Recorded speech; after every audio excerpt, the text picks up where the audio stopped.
In this video we will show you how to swap out your digital tuning Rtek7 ECU upgrade chip to the new one.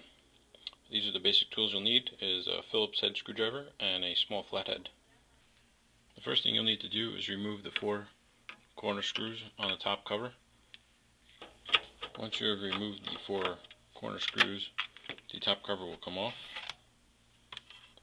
and you'll see 6 screws on the inside that need to be removed.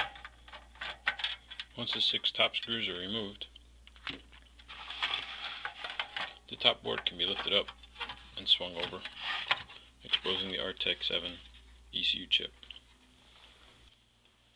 Using your flathead screwdriver, slide the screwdriver in between the chip and the socket, and using a twisting motion, pry the chip out slowly, a little bit at a time, from each side.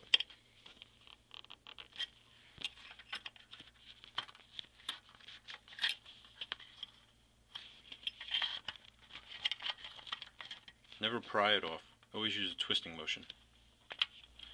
The new chip's pins may be slightly wider than the socket. In order to alleviate that, take the chip and roll it slightly on each end, very carefully. This will push the pins in to more parallel with each other and will fit the socket better. Once the chip is out, you should take the new chip and orient it the same way as the socket. Remember, there's a notch on the silkscreen itself, there's a notch in the socket itself, and there's a notch at the end of the chip. These all must line up or the chip will blow out. The chip must be installed in IC605 socket, which is the socket closest to the edge.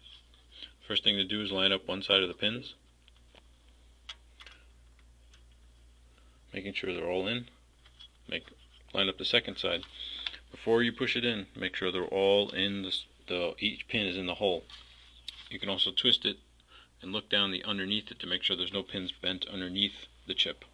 It may look like they're in the socket, but they're not. Once you're sure that all the pins are in the socket, give it a good push, and that's done. Once the chip is installed, double check the orientation. The notch should be closest to the edge. Then you can flip the top board over and push it down slightly. It should sit nicely and flat against the chassis, and install the 6 screws. Once the 6 screws are installed, simply put the cover back on and install the 4 screws. You're done.